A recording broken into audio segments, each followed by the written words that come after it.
Salam TV. mooy bàkk ba. Salam TV. lépp luy actualité mbaa société. Salam TV. politique people revue de presse. wala diine adresse bi daal benn la. Salam TV. dina leen jox bis bu yàlla sàkk. ay vidéo yu tàng jër yu amul fenn laa la wax.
maa ngi sant di gërëm ñëpp gis nañ seen taxawaay di leen remercier ni ngeen ñëwee damay tàmbalee suñu président conseil d'administration Cheikh Badiane directeur général SONES fekkee bés bi jàppale ñu après le match d'hier ñoo ñu gagné mais grawul c'est un match nul comme ils me disent c'était un match nul mais ils me disent qu'ils vont organiser d'autres tournois voilà. C'est le secteur de l'eau qui gagne. Je remercier également tous nos partenaires, en commençant par donc SONAGED, ñi nga xam ni seen taxawaay gis nañ ko, BDTP également gis nañ seen taxawaay ci matériel ak yëpp, SVTP, CGC, SENO, également la présence aussi des jeunes de l'ASC de Anne, et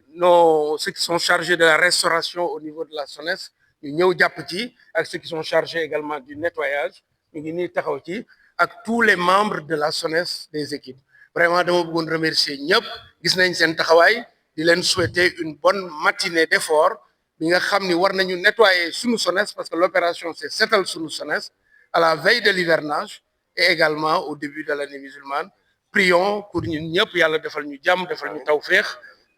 et puis luñ ci ut ñu am ko jërë ngeen jëf.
DFC yaa ngi en direct sur Salam TV noo gisee bésu tey bi.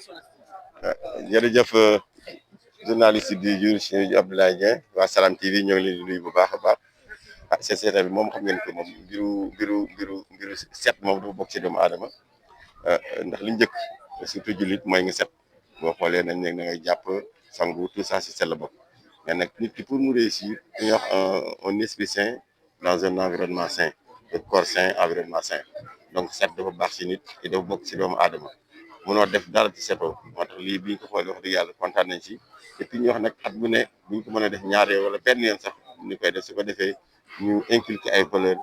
les jeunes xam ni set gi si ñun la bokk donc lii wax dëgg yàlla kontaan nañ ci et di lancé après rek prochainement bi ñëpp ñëw incha allah bari woon nañ sax mais lu mu gën yokk gën a baax. incha allah jërëjëf DFC. monsieur Ba en direct sur Salam TV noo gisee bésu tey bi. bon bésu tey bi c'est benn bés bu spécial la. bés bu spécial la mooy dafa mobiliser pratiquement toute la République SONES teew nañu SONAGED teew nañu les entreprises non sous-traitants aussi teew nañu le personnel s'est mobilisé aussi comme un seul homme pour au moins bërëb bi mën a taaru bërëb bu taar aussi dinañu permettre ñu liggéey aussi dans de bonnes conditions suñu xel dal environnement dans un environnement sain et surtout investissement humain dañuy def ni yoo xam ni ku nekk je fais un appel solennel à tout le monde que suñu jël sax benn matinée ñu mën a setal suñu gox setal suñu environnement loolu moom vraiment su dina baax aussi pour dëkk bi bon c'est un don de soi bi moom il faut que ñëpp adopté ko aussi dans le cadre quand même d'un environnement sain et surtout pour un travail aussi marqué par une performance et surtout par aussi une mobilisation de toutes les synergies pour qu'on puisse aller à l'avant pour le plus grand bonheur des populations. monsieur Collé en direct sur Salam TV noo gisee bésu tey bi. waaw di ko rafetlu parce que gis nañu personnel bi yëpp taxawu di féliciter ASC bi initier affaire bi avec les femmes de la SONES lu rafet la ñu teew tey setal suñu gox setal suñu bërëbu liggéeyukaay parce que loolu activité boo xam ne war nañ ko continuer di koy def chaque weer wala chaque ñaari weer ñu ci taxaw bërëbu liggéeyukaay yi set parce que loolu su setee rek liggéey bi day gën yomb ci ñun ñu leen di gërëm di leen jaay jërëjëf. jërëjëf monsieur Collé. monsieur Ndiaye en direct sur Salam TV noo gisee bésu tey bi. bésu tey bi bis bu ma rafetlu la parce que jigéenu SONES yi ñoom ñoo woote opération Set-setal amaana sax am nañu service de nettoiement bu nekk fii mais ñu bëgg marquer les esprits wane ni liggéey pour mu sell bërëb ba si boppam dafa war a set sell donc loolu mooy idée bi mu lancé bi te mu nekk loo xam ni dafa war a nekk lu perpétuel donc vraiment ñu ngi koy rafetlu te di ñaan yàlla ñu koy continuer di si lancer waale ay campagne de sensibilisation pour que ñëpp xam ni bërëb liggéeykaay dafa war a set wecc comme ni seen kër yi mel comme ni suñu néeg yi mel comme ni suñu bureau yi mel voilà. jërëjëf monsieur Ndiaye. merci beaucoup.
voilà donc dama bëggoon sant ñëpp je vois tout le monde ici parce que ñun ñëpp ñoo bokk seq liggéey bi ce matin dañ fi daje ñun ñëpp SONES mais SONES au sens large avec tous ses partenaires yi ñuy liggéeyal ñi nga xam ne tous les jours ñoo yore nettoiement bi ñi nga xam ne également ñoo yore restauration bi mais également sunu voisins yi ñi nga xam ni waa Seno ak aussi même école bi nekk fii école Doudou Mbacke ñuy jëflanteeg ñoom commandant gendarmerie bi ñëpp ñi nga xam ni sunu ay dëkkandoo lañu ak également entreprise yi nga xam ni ñoom la ñuy jëflanteel ñu abal ñu matériel bi nga xam ni liggéey bi dina gën a mën a jàppandi ñun ñëpp ñu liggéeyandoo fii yëpp léegi set na réglé nañu ko loolu c'est très important mais loolu lu muy firndeel mooy ñun cohésion bu nekk suñu diggante